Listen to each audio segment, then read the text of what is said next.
BBA, BCA, BCom computer కోర్సులో 100% placement లభించే ఏకైక డిగ్రీ కాలేజ్ కూకట్పల్లిలోని I3 డిగ్రీ కాలేజ్ 8367215215. నమస్తే రమగారు. నమస్తే జయ. రమగారు, లలిత సహస్రనామాలు ప్రతి ఒక్కరూ చదువుకుంటూ ఉంటారు. గుంపుగా ఒక 10 మంది కూడి చదువుతారు. ఆలయాల్లో వింటూ ఉంటాము. తర్వాత కొన్ని క్లాసెస్ కూడా ఉన్నాయండి. ఎలా చదువుకోవాలి, ఎక్కడ ఒత్తు పెట్టాలి, ఎక్కడ పెట్టకూడదు, చదివే విధానం నేర్పించడం. అది ఆధ్యాత్మికంగా కావచ్చు, నేర్చుకోవాలన్న తపంతో నేర్చుకునే వాళ్ళని కూడా చూస్తూ ఉంటాం. ఎంత నేర్చుకున్నా కూడా కొన్ని సందర్భాల్లో కొన్ని తప్పులు అనేవి కనిపిస్తూ ఉంటాయి. మీకు కూడా క్లాసెస్ ఉన్నట్లున్నాయి కదా రమగారు? ఉన్నాయి. కరెక్ట్ చేస్తారా, లేకపోతే ఏం చేస్తారు మీరు మీ క్లాస్లో?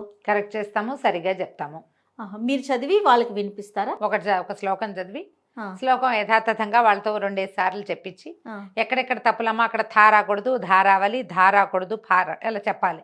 విసర్గ పక్కన పా ఉంటే ఇలా పలకాలి, కా ఉంటే ఇలా పలకాలి, అలా అనకూడదు. ఇది మొత్తాన్ని కలిపి పలకాలి, విరవకూడదు. ఇది మొత్తం ఒకే నామం. ఇలాంటి క్లారిటీ. ఓకే, దాని భావం కూడా మాట్లాడుకుంటారండి? భావాలు సాధారణంగా అంటే పెద్ద క్లాస్గా కాదు కానీ ఇంచుమించుగా కొంత మటుకు చాలా అంతరార్థం ఉందనుకో, దాని బ్రీఫ్గా ఒక వాక్యంలో కొంచెం సులువుగా సౌందర్య వర్ణన అది అనుకో, అమ్మవారిని వర్ణిస్తారు. ఆమె ఇలా ఉంది, ఇలా ఉంది, నామాలు ఉంటాయి కదా కొన్ని, వాటిని బట్టి అమ్మవారిని వర్ణించే నామాలు వాటిలలో అవి అర్థం చెప్పేస్తాం. అలా వెళ్తుంది పాఠం. ఓకే, ప్రతిరోజు ఉంటుందా రమ్మగారు మీరు? వారానికి 2 పాఠాలు చేయం. ఎంతమంది ఉంటారు? ఉన్నారు చాలా మంది. కానీ ఎంత అన్యాయం రమ్మగారు ఇది. మిమ్మల్ని ఎన్ని రోజుల నుంచి అడుగుతున్నాను నేను. మాకు లలిత, అందుకని ఇంత డీటెయిల్గా అడుగుతాను అసలు మీరు ఏం చేస్తున్నారని. లలిత 1 విష్ణు సహస్రనామాలు. అసలు విష్ణు సహస్రనామాలు అయితే నేను అడిగి 2 సార్లు ఎవరైనా అడుగుతారా మిమ్మల్ని? లలిత కూడా రమ్మగారు. ఈసారి మాత్రం నేను ఊరుకునేది లేదు, కెమెరా ముందు అడుగుతున్నాను. డెఫినెట్గా మాకు లలిత మీరు చెప్పాలి. ఒక శ్లోకం చెప్పి దానికి అర్థం దానికి అర్థం కావాలి. అది కావాలి. చూద్దాం, చూసి మంచి రోజు చూసి స్టార్ట్ చేద్దాం. ఎలా అంటే జయ, లలితా సహస్రనామం కానీ విష్ణు సహస్రనామం కానీ ఇవి ఏ నామానికి ఆ నామం కదా. అవును. ఒక శ్లోకంలో అది మొత్తం కలిపి ఒక తాత్పర్యం ఉండదు. ఇప్పుడు నువ్వు రామాయణం అనుకో, రామాయణంలో ఒక శ్లోకానికి తాత్పర్యం ఉంటుంది, కథ నడుస్తుంది. కాబట్టి అవును, ఈ నామాలు ఉండే చోట స్తోత్రంలో సాధారణంగా నామాలు విడివిడిగా ఉన్న చోట్ల అయితే కనుక అట్లా అర్థం వెళ్ళదు. ప్రతి నామానికి ఒక అర్థం ఉంటుంది. ఒక శ్లోకంలో 6 నామాలు ఉన్నవి ఉంటాయి, 3 నామాలు ఉంటాయి, 2 నామాలు ఉన్నవి కూడా ఉంటాయి. అవును, వీటికి అంతరార్థము తాత్పర్యము చెప్పడం కష్టము. ఇప్పుడు ఇండివిజువల్ పాఠం ఇంటర్లింక్ ఉంటాయి, ఇంటర్లింక్ ఉండవంట. ఇంటర్లింక్ ఉంటే చెప్పడం సులువు. రామాయణం, భారతం, భాగవతం శ్లోకం చదివి తాత్పర్యము ప్రతిపదార్థం చెప్పుకోవచ్చు. నామాలతో శ్లోకం ఏర్పడిన ఉన్నాయి కదా, లలితా సహస్రనామం, విష్ణు సహస్రనామం, లక్ష్మీ అష్టోత్తరము, వీటికి అలా అర్థం చెప్పడం కష్టం. ఎక్కడైనా మన ప్రవచనాలు అవి చెప్పేటప్పుడు గురుగారులు అంతా చెప్తారు, కానీ నేను నామంగా వెళ్తాను. కానీ పాఠం చెప్పటం వేరు, వీడియో చేయటం వేరు, పరిధి ఉండదు. మనం ఇంత ఫ్రేమ్ ఉండాలి కదా మనకి. 10 నిమిషాలు, 8 నిమిషాలు వీడియో, 14 నిమిషాలు అనుకో, ఆ ఫ్రేమ్లో కుదరదు. మనం ఎలాబరేట్గా చెప్పేటప్పుడు, పాఠం చెప్పేటప్పుడే ఇది కుదురుతుంది. అందుకని దాని జోలికి వెళ్ళదు. ఇప్పుడు సౌందర్యలహరి అనుకో, నువ్వు అడిగినట్టు, సౌందర్యలహరిలో ఒక శ్లోకము ముక్తకాలు, ఏ శ్లోకానికి ఆ శ్లోకం ఉన్నప్పటికీ శ్లోకంగా మొత్తం కలిపి ఒక తాత్పర్యం వస్తుంది. నామాల విషయంలో అది కుదరదు. ఓకే, ఒక పని చేద్దామండి. మీరు పాఠం చెప్తున్నామనే అనుకోండి, దాన్ని మాత్రం మేము రికార్డ్ చేసుకుంటాం ఖచ్చితంగా. నాకైతే లలిత అండ్ విష్ణు సహస్రనామాలు మీ దగ్గర నుంచి కావాలి రమ్మగారు. భగవదేచ్ఛమ్మ, భగవంతుడు ఎప్పుడు అమ్మవారు కరుణిస్తే అప్పుడు. సంస్కృతం చదువుకున్నారు మీరు. మీలాంటి వారి దగ్గర నుంచి వింటే ఒత్తులు, పొల్లులు, తప్పులు లేకుండా ఆ భావం అనేది కరెక్ట్గా, ఆ పదాన్ని కరెక్ట్గా పలకటానికి ఒక అవకాశం ఉంటుందండి. ప్లస్ పర్మనెంట్గా ఉండిపోయేవి కదా రమ్మగారు. ఎవరికైనా ఎప్పటికైనా చూసి విని నేర్చుకోవటానికి ఒక అవకాశం. బుక్స్ కూడా ఇప్పుడు రకరకాలుగా మార్కెట్లో మనకు అందుబాటులో ఉన్నాయి. కొన్నిట్లో తప్పులు ఉంటాయి, ఒప్పులు ఉంటాయి. అది ఎట్లా చూస్ చేసుకోవాలండి? మనకి ఎట్లా తెలుస్తుంది రమ్మగారు? మనం చాలా చోట్ల ఉంటాయి జయ, ప్రతి వాళ్ళు ప్రింట్ చేసి ఇచ్చేస్తారు పుస్తకాలు. ఈ మధ్య పెళ్ళిళ్ళల్లో, ఏదైనా ఫంక్షన్లలో, దేవాలయాల్లో కనపడుతుంటాయి కదా. మనం ప్రింటర్స్ని చూసుకోవచ్చు. శంకర మఠం వాళ్ళు ప్రింట్ చేసినవి జనరల్గా బాగుంటాయి. ఓహో, స్తోత్రమాలిక అవి చేశారు. వాళ్ళ దగ్గర అక్షరాల తప్పులు ఉండవు, దోషాలు లేకుండా ఉంటాయి. అయితే ఇటీవల నేను ఇంకొకరిని కలిసాను, శ్రీరామ్ సమృద్ధి అని ఒక గ్రూపు. వీళ్ళు శ్రీరామ్ సమృద్ధి దాంట్లో మనకి వెబ్సైట్లో కనపడుతుంది క్లియర్గా. వీళ్ళు ఒక పెద్ద పుస్తకం వేశారు జయ, బుక్ పెద్దది. ప్రతి నామము వివరంగా అందులో ఎన్ని అక్షరాలు ఉన్నాయి, అక్షరాలు విడివిడిగా రాసి ఈ నామానికి ఇన్ని అక్షరాలు అని క్లియర్గా రాసి పెట్టారు. ఓకే. బుక్ చాలా బాగుంది, నీకు చూపిస్తాను నేను. ఇదిగోండి అబ్బా చేసి ఎంత బాగుంది తల్లి కదా.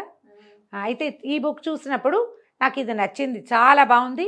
ఎవరైనా మీకు ఆసక్తిగా ఉన్నవాళ్ళు శ్రీరామ్ సమృద్ధి అని మీరు వెబ్సైట్ కనుక వెతికితే ఆన్లైన్ దొరుకుతుంది. వీళ్ళు ఇన్స్టాలో కూడా కనిపిస్తారు. ఎలా రాశారంటే చూద్దాం. ఒక మాదిరిగా చిన్నగా పెద్ద అర్థంగా రాయలేదు, కానీ ఎలా చదవాలో అందరూ జనరల్గా అంటున్న తప్పులు ఎలా అనకూడదు అనే ఒక వివరం కూడా రాశారు. ప్రతిదానికి ఇచ్చారా? ప్రతి శ్లోకానికి ఇప్పుడు నీకు ఇట్లా చూపిస్తాను చూడు క్లియర్ శ్లోకము కదా, ఇప్పుడు కనిపిస్తుంది. ఈ శ్లోకం రాశారు. భవానీ భావన గమ్య భవారణ్య కుఠారిక భద్రప్రియ భద్రమూర్తిర్భక్త సౌభాగ్యదాయిని.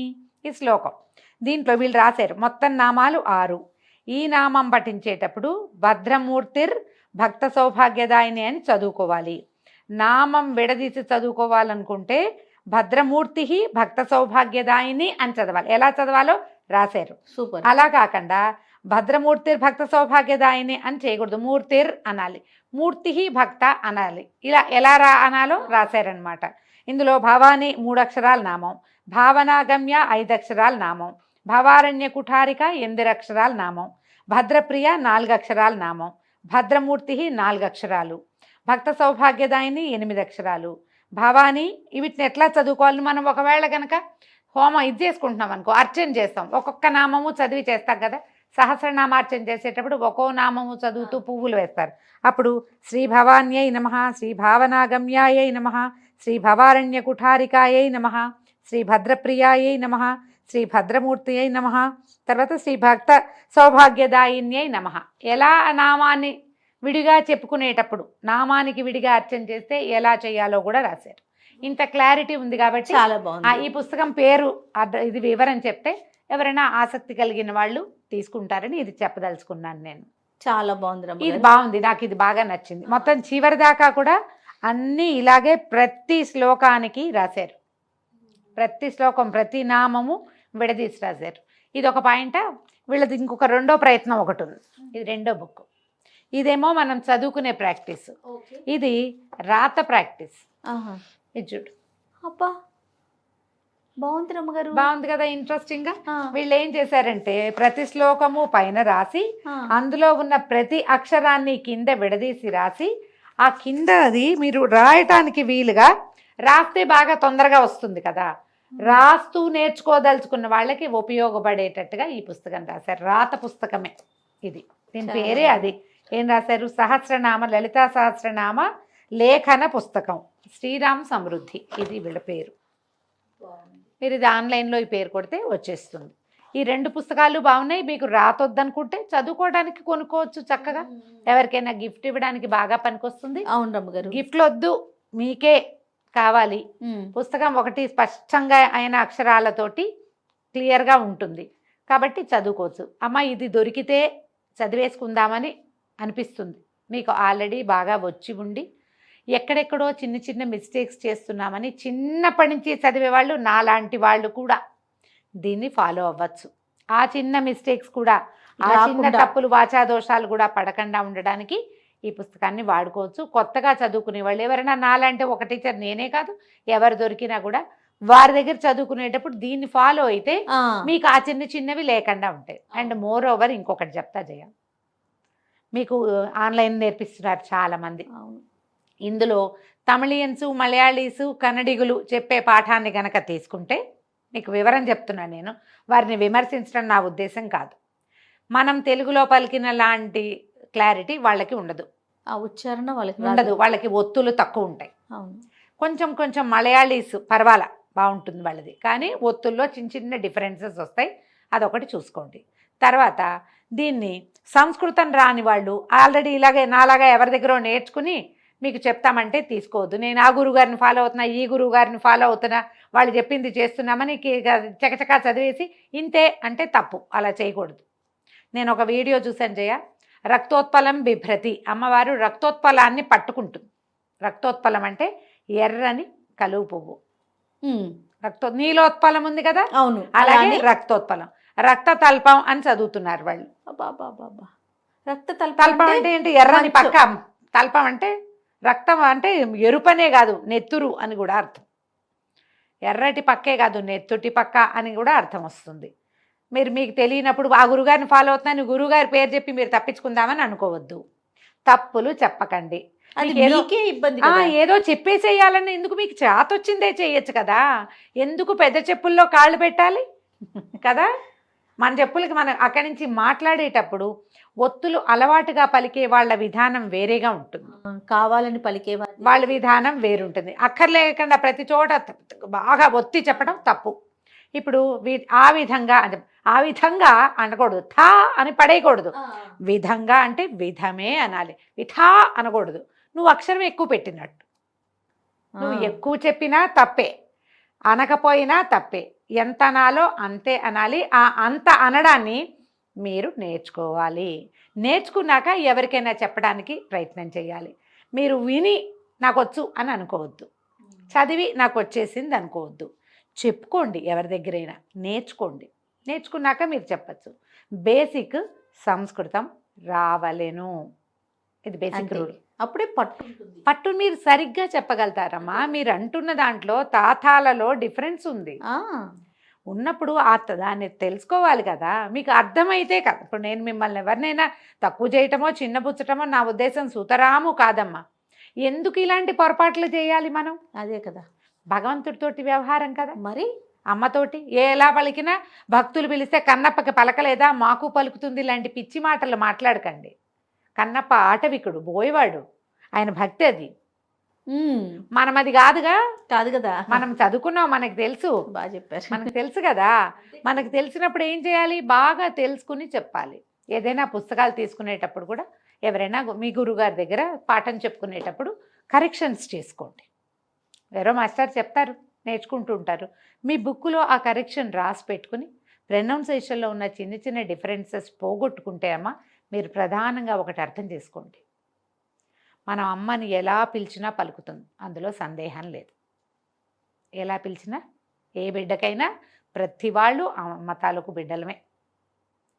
మనం లలితా సహస్రనామం లాంటి పెద్ద వ్యవహారం తీసుకుంటున్నప్పుడు అందులో చెప్పినటువంటి అక్షరాల ఏ అక్షరాల కలయిక అయితే చెప్పబడిందో దాన్ని అలాగే సరిగ్గా గనక పలికితే ఆ అక్షరాల లోపల ఉన్నటువంటి వాగ్దేవతల యొక్క శక్తి రిలీజ్ అవుతుంది, పాజిటివ్ ఎనర్జీ బయటకు వస్తుంది. అమ్మని పిలవటంతో పాటు ఆమె ఎనర్జీని కూడా మనం పొందాలి. అంతే కదా. ఆ ఎనర్జీని పొందాలి అంటే అక్షర దేవతని ఉపాసన చేయాలి. ఆ ఉపాసించడం అంటే ఏమిటి? ఏదో పూజ చేయమని కాదు, అది ఎలా ఉందో అలా పలుకు, అక్కడ ఏం చెప్పబడిందో అదంటమే ఉపాసనమ్మా, అంతే. అది అలాగే అనాలంటే మీకు ఇంకొకరి సహాయం కావాలి. సరైన సహాయం తీసుకోండి. ఆన్లైన్లో పాఠం చెప్పేవాళ్ళు ఉంటారు, పాఠం వారితో చెప్పుకోండి. రికార్డెడ్ పాఠం కంటే కూడా నేనైతే డైరెక్ట్గా వారితోటి ఇంటరాక్ట్ అయ్యి చేసుకుంటే బాగుంటుందని నమ్ముతాను. ఎందుకంటే ఇప్పుడు నేను చెప్పాను, నువ్వు నా ఎదురుగుండా కూర్చున్నావు, జూమ్లోనే కూర్చున్నావు, నువ్వు వాట్సాప్ కాల్లో ఉన్నావు, జూమ్ కాల్లో ఉంటావు, ఇంకా ఉన్నాయి కదా బోల్డ్ అని ఆన్లైన్ పాఠాలకు అవకాశం. నువ్వు పలికింది నాకు వినపడితే అమ్మ అట్లా కాదు ఇట్లా అని నేను చెప్తా కదా. నేను ఒకటి చెప్పి నువ్వు ఇంకొకటి నేర్చుకుని ఎందుకు అది పోని ఇందులో ఈ చెప్పే వాళ్ళందరికీ బాగా వచ్చా అంటే ఏమో అది కూడా డౌటే. పాఠం చెప్పే వాళ్ళది ఏంటి, వాళ్ళ స్టేటస్ ఏంటి, వాళ్ళు ఏం తెలుసుకుని చెప్తున్నారో కూడా కనుక్కోండి. అయితే రమ్మగారు, ఇప్పుడు కొత్తగా నేర్చుకోవాలనుకుంటున్నాము, మీరు ఒక పుస్తకాన్ని సజెస్ట్ చేశారు, లేదా కొంతమంది గురువుల పేర్లు గురువుల ద్వారా నేర్చుకోమంటున్నారు. రెండు ఫాలో అవ్వాలా? కొత్తగా నేర్చుకునేవారు ఒకటి చాలంటారా? మీకు తెలుగు సంస్కృతం మీద కొంచెం అవగాహన ఉంటే, చిన్నప్పుడు అంతా బాగా వింటూనే ఉన్నాం, నేనే బాగా నేర్చుకోలేదు, మా ఇంట్లో ఉండేది అనుకున్న వాళ్ళు పుస్తకం ఫాలో అవ్వచ్చు. 90% బాగానే వస్తుంది. ఆ 10% కరెక్షన్స్ మెల్లిగా చేసుకోవచ్చు. అలా లేదు నాకేం పెద్దగా రాదు, ఎవరైనా చెప్పాలి అంటే కనుక ఈ పుస్తకం ఫాలో అయినా నేను చేయలేనేమో అని డౌట్ ఉంటే మీరు ఎవరినైనా టీచర్ని తీసుకోండి. ఇప్పుడు బోలెడన్న అవకాశాలు ఉన్నాయమ్మా. జస్ట్ మీరు తీసుకుంటున్న అవకాశం ఏమిటో దాని మీద కొంచెం ఆలోచించి తీసుకోండి, అంతే. ఈ శ్రీరామ్ సమృద్ధి పుస్తకం అయితే మాత్రం ఎక్సలెంట్గా ఉంది.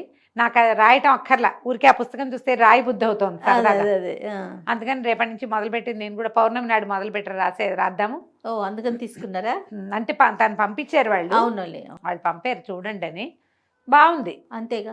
అంతేగాని ఏదో ఒక పబ్లిషర్స్ ని మనము ప్రమోట్ చేయటం కాదండి ఈ వీడియో ద్వారా. సుతరాము కాదు, అస్సలు అలాంటిది కాదు. ఇది బాగుంది. నన్ను అడుగుతూనే ఉంటారు ఏం ఏం చదువు, ఏ పుస్తకం మీరు ఏది ఫాలో అవుతున్నారని. నిన్న కూడా 3-4 ప్రశ్నలు ఉన్నాయి ఇన్స్టాలో, మీరు ఏది ఫాలో అవుతారో చెప్పండి అని. ముఖతహా చెప్తే అందరికీ ఉపయోగపడుతుందమ్మా, వారిని ప్రమోట్ చేసే ఉద్దేశం కాదు, మీకు ఉపయోగపడితే ఉద్దేశంతో చెప్తున్నాను. తప్పకుండా రమ్మ గారు. నమస్తే. నమస్తే జయ.